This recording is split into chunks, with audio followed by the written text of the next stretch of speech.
दोस्तों, क्या हो जिस प्लेन में आप सफर कर रहे हो वो प्लेन बर्फीले पहाड़ों में क्रैश हो जाए जहां मीलों दूर तक कोई न हो मदद के लिए। आज की कहानी ऐसी ही है एक आदमी की जो एक खूबसूरत लड़की के साथ अकेला फंस जाता है इन बर्फीले पहाड़ों में जहां जिंदा रहना ही बहुत मुश्किल था। ये दोनों यहाँ कैसे सरवाइव करते हैं और अकेले होने की वजह से ये दोनों मिलकर क्या क्या करते हैं, देखेंगे आज की इस कहानी में। शुरुआत होती है और हम एलेक्स नाम की एक लड़की को देखते हैं जो कि जर्नलिस्ट है। क्योंकि एक दिन बाद एलेक्स की शादी है इसलिए वो अपने शहर जाने के लिए एयरपोर्ट आई है। दूसरी तरफ हम बेन नाम के आदमी को देखते हैं जो कि डॉक्टर है और एक बच्चे का ऑपरेशन करने दूसरे शहर जा रहा है, लेकिन मौसम के खराब होने की वजह से इन दोनों की फ्लाइट्स कैंसिल हो जाती हैं। तब स्टाफ को बताता है कि मेरा शहर जाना बहुत जरूरी है। तभी एलेक्स उसकी बातें सुन लेती है और उसे बताती है कि मैंने भी वहीं जाना है जहां तुम जाना चाहते हो, क्यों ना हम एक प्राइवेट प्लेन में जाएं। अब ये दोनों डिसाइड करते हैं कि हम अपनी मंजिल तक पहुंचने के लिए एक प्राइवेट प्लेन हायर करेंगे। उसके बाद दोनों जाकर वॉल्टर से मिलते हैं जो कि प्राइवेट प्लेन का पायलट है। यहाँ पर वॉल्टर भी उनके इस फैसले से राजी हो जाता है क्योंकि उसे तो पैसों से मतलब था, जिसके बाद वो अपने डॉग को भी साथ ले लेता है। अब उड़ान के समय जब एलेक्स वॉल्टर से पूछती है कि वो लोग तूफान आने से पहले पहुंच तो जाएंगे, जिस पर वॉल्टर हाँ में जवाब देता है। उसके बाद तीनों का सफर शुरू होता है और प्लेन उड़ान भरता है। अब रास्ते में एलेक्स और बेन एक दूसरे के बारे में काफी बातें करते हैं और कुछ समय बाद सामने एक भयंकर तूफान नजर आता है। ये देखते ही अचानक वॉल्टर को हार्ट अटैक आ जाता है और उसका प्लेन पर से कंट्रोल चला जाता है। बेन उसे चेक करता है तो वो समझ जाता है कि वॉल्टर को हार्ट अटैक आया है। तभी वॉल्टर वहीं मर जाता है और बिना पायलट का प्लेन जमीन की तरफ तेजी से गिरने लगता है। उसी समय वो प्लेन एक पहाड़ी की चोटी से टकराता है और उसका पिछला हिस्सा अलग हो जाता है। तभी वो प्लेन बर्फीले पहाड़ों पर क्रैश हो जाता है। कुछ देर बाद जब बेन को होश आता है तब तक रात हो चुकी थी और बर्फ गिरना शुरू हो चुकी थी। उसके बाद वो एलेक्स को चेक करता है तो वो जिंदा तो होती है लेकिन बेहोश पड़ी थी। उसके बाद वो वॉल्टर को देखता है जो कि पहले ही मर चुका था, लेकिन उसका डॉग बच गया था। अब बाहर तूफान चल रहा था जिसकी वजह से प्लेन के अंदर काफी ठंड थी, इसलिए बेन प्लेन से थोड़ा फ्यूल निकालकर आग जलाता है और खुद के साथ साथ एलेक्स को भी गर्म रखने की कोशिश करता है। अगले दिन जब बेन बाहर आकर देखता है तो उसे चारों तरफ बर्फीले पहाड़ दिखते हैं। मीलों दूर दूर तक कोई इंसान नहीं दिखता, बस जहां तक नजर जाती है बर्फ ही बर्फ दिखती है। वो मदद भी मांगे तो किससे? बेन समझ जाता है कि जब तक उन्हें कोई रेस्क्यू नहीं करता तब तक वो लोग यहाँ पर फंसे रहेंगे। उसके बाद वो प्लेन के अंदर जाता है और एलेक्स की मरहम पट्टी करता है क्योंकि एलेक्स प्लेन क्रैश के वक्त घायल हो गई थी लेकिन अभी तक बेहोश थी।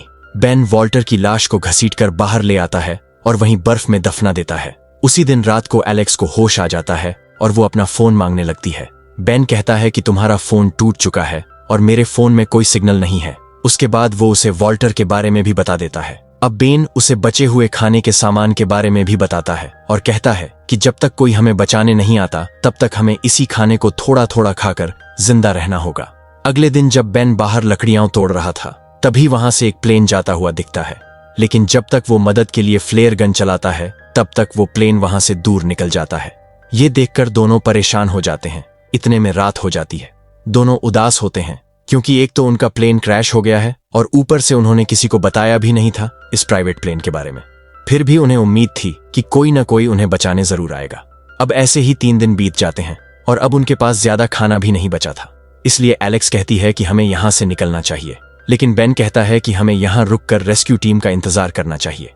इनके पास में ही एक ऊंचा पहाड़ था। बेन उस पहाड़ पर चढ़ने का फैसला करता है। एलेक्स उसे अपना कैमरा देती है क्योंकि उसकी मदद से काफी दूर तक देखा जा सकता था। उसके बाद बेन वहां से निकल जाता है इस उम्मीद के साथ कि कोई रोड या घर उसे दिखेगा, लेकिन जब वो उस पहाड़ की चोटी पर पहुंचता है तब उसकी उम्मीद खत्म हो जाती है क्योंकि दूर दूर तक बर्फीले पहाड़ों के अलावा कुछ भी नहीं था। दूसरी तरफ एलेक्स बेन का सामान चेक करने लगती है जिसमें से बेन की बीवी की फोटो और एक ऑडियो रिकॉर्डर मिलता है। वापस लौटने वक्त बेन का पैर फिसल जाता है जिससे वो पहाड़ी से नीचे गिरते गिरते बचता है। दूसरी तरफ एलेक्स बेन का वेट कर रही थी, तभी उसे बाहर से कुछ आवाज सुनाई देती है। जब वो खिड़की से बाहर देखती है तो वहां उसे एक स्नो लेपर्ड नजर आता है। यहाँ पर डॉग उसको देखकर भौंकने लगता है और बाहर चला जाता है। लेपर्ड डॉग को जख्मी करके वहां से भाग जाता है। कुछ देर बाद जब बेन वापस आता है तो वो प्लेन के पास पड़ा हुआ खून देखकर हैरान होता है। उसके बाद वो अंदर जाता है तो एलेक्स उसे स्नो लेपर्ड के बारे में बताती है जिसकी वजह से उनका डॉग जख्मी हो चुका था। अब बेन उस डॉग के जख्म को साफ करके उस पर पट्टी करता है। फिर जब बेन बाहर निकलता है तो वो देखता है कि वहां पर लेपर्ड मरा पड़ा है। अब सबके खाने का इंतजाम हो जाता है। बेन उस लेपर्ड को काटकर पकाता है और कहता है कि रेस्क्यू टीम आने तक ये लेपर्ड हमें जिंदा रखेगा, लेकिन एलेक्स कहती है कि हमें यहां से निकलना होगा क्योंकि इतने दिनों तक उन्हें कोई ढूंढने नहीं आया और अगर कोई आएगा भी तो प्लेन की हालत देखकर यही समझेगा कि सब मारे गए हैं। इस बात पर दोनों की बहस हो जाती है और एलेक्स को बहुत बुरा लगता है, इसलिए वो अगले दिन अकेली यहाँ से निकलने की तैयारी करती है।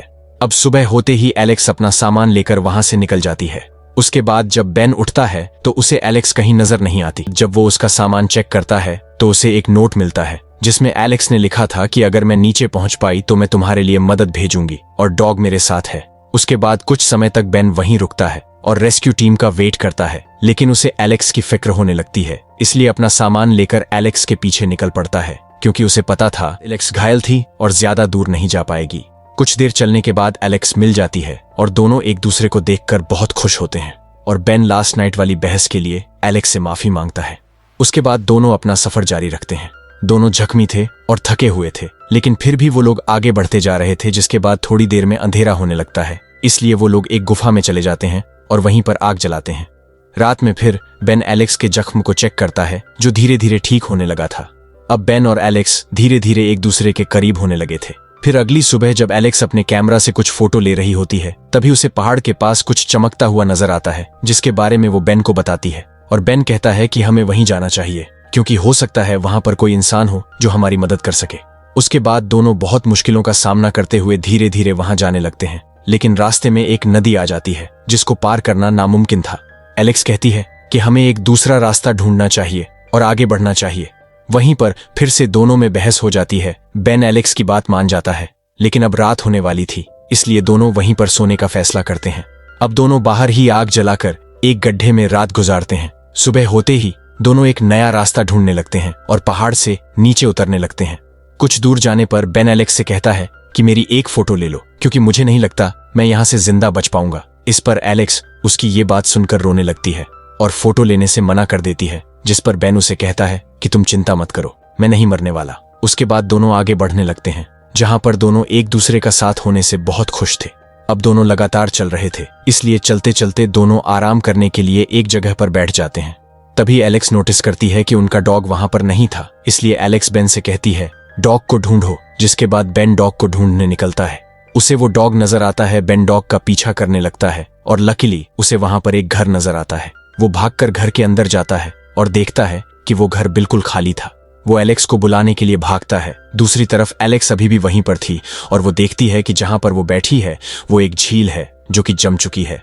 अब वो बर्फ की सतह टूटने लगती है। इससे पहले कि एलेक्स वहां से भाग पाती, वो बर्फ की सतह टूट जाती है और एलेक्स झील के अंदर गिर जाती है। उसकी आवाज सुनकर बेन भाग कर जाता है और एलेक्स को बहुत मुश्किल से बाहर निकालता है। उसके बाद वो उसे उठाकर उसी घर में ले आता है और आग जलाकर उसे गर्म रखने की कोशिश करता है, लेकिन वो अभी भी बेहोश थी। खाली पेट पानी में गिरने की वजह से उसके बॉडी में पानी की कमी हो चुकी थी।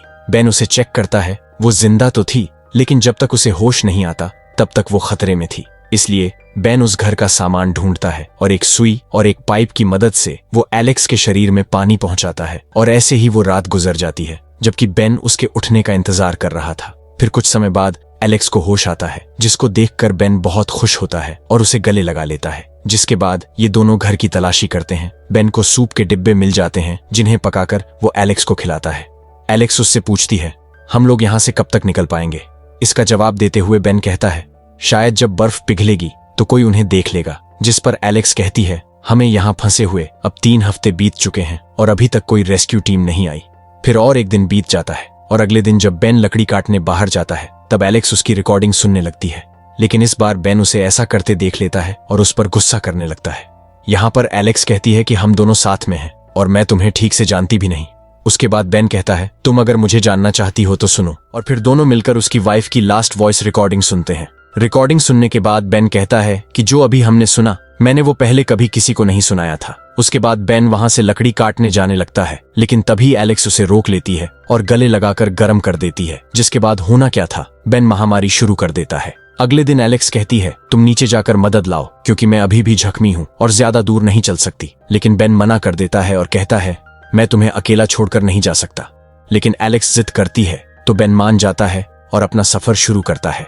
थोड़ी दूर जाने पर उसे एलेक्स की कमी महसूस होने लगती है और उसे एहसास होता है कि वो उसे छोड़कर नहीं जा सकता, इसलिए वो भागकर उसे वापस लेने आता है। बेन को देखकर एलेक्स हैरान हो जाती है, पर बेन उसे कहता है कि वो उसके साथ चले और उसे लेकर निकल पड़ता है। कुछ दूर चलने के बाद एलेक्स कहती है कि वो अब और नहीं चल सकती, इसलिए बेन एक लकड़ी का स्ट्रक्चर बनाता है और एलेक्स को खींचकर ले जाने लगता है। कुछ दूर चलने पर दोनों बहुत थक जाते हैं और इसी वजह से एक जगह बैठकर आराम करते हैं। आराम करते करते दोनों सो जाते हैं। तभी डॉग बेन को जगाता है और बेन देखता है कि सामने लकड़ी की फैक्ट्री होती है। ये देखकर दोनों बहुत खुश होते हैं। तभी एलेक्स नोटिस करती है कि उनका डॉग आसपास नहीं था, इसलिए वो बेन से डॉग को ढूंढने के लिए कहती है। बेन डॉग का पीछा करता है और डॉग को पकड़ लेता है। जब वो वापस आ रहा था तभी उसका पांव एक ट्रैप में फंस जाता है, जिसके वजह से वो बहुत बुरी तरह से जख्मी हो जाता है। एलेक्स उसका पांव निकालने की बहुत कोशिश करती है, लेकिन वो नहीं निकल पाता। अब बेन उससे कहता है, जाकर मदद बुलाओ। उसके बाद एलेक्स किसी तरह से उसे फैक्ट्री तक लाती है और वहां से हेल्प बुलाती है। अगले सीन में जब बेन को होश आता है तो वो हॉस्पिटल में होता है। बेन उठकर एलेक्स के रूम में जाता है। दोनों एक दूसरे को देखकर बहुत खुश होते हैं। उसके बाद एलेक्स कहती है कि अगर आज मैं जिंदा हूं तो सिर्फ तुम्हारी वजह से। तभी एलेक्स का मंगेतर मार्क आ जाता है और वो भी एलेक्स की जान बचाने के लिए बेन का शुक्रिया अदा करता है। उसके बाद दोनों समझ जाते हैं कि अब उनके अलग होने का टाइम आ चुका है और बेन की आंखों में आंसू आ जाते हैं। इसके बाद कुछ दिन बीत जाते हैं। बेन अपनी लाइफ में बिजी हो जाता है। दूसरी तरफ एलेक्स की वापस आने की खुशी में उसके घर में पार्टी होती है, लेकिन दोनों एक दूसरे को मिस कर रहे होते हैं। जब भी एलेक्स बेन को कॉल करने की कोशिश करती है वो उसे इग्नोर कर देता है, लेकिन जब उसे कैमरा के नेगेटिव्स मिलते हैं और वो फोटो देखता है तो अपने आप को रोक नहीं पाता और उसे फोन करके बुलाता है। अगले दिन दोनों एक रेस्टोरेंट में मिलते हैं जहां बेन को पता चलता है कि अभी तक एलेक्स ने शादी नहीं की थी। पूछने पर एलेक्स कहती है, मार्क एक अच्छा आदमी है, लेकिन मैं उससे शादी नहीं कर सकती क्योंकि उस पहाड़ पर मुझे तुमसे प्यार हो गया था। मैंने अपने आप को बहुत रोका, लेकिन मैं रोक नहीं पाई। इसके बाद बेन कहता है कि हम दोनों बचे इसलिए थे क्योंकि हमें वहां प्यार हो गया था। उसके बाद दोनों एक दूसरे को गले लगाते हैं और अलग अलग चले जाते हैं। हालांकि उनका मन अलग होने का बिल्कुल नहीं था, इसलिए कुछ ही दूर जाने के बाद दोनों खुद को रोक नहीं पाते और उन्हें एहसास होता है कि वो दोनों एक दूसरे के बिना नहीं रह पाएंगे। इसलिए वो दोनों दौड़कर एक दूसरे के पास आते हैं और गले लग जाते हैं और इसी के साथ ये कहानी यहीं पर खत्म हो जाती है। दोस्तों, आज के लिए इतना ही। मिलेंगे किसी और सर्वाइवल कहानी के साथ। Good bye.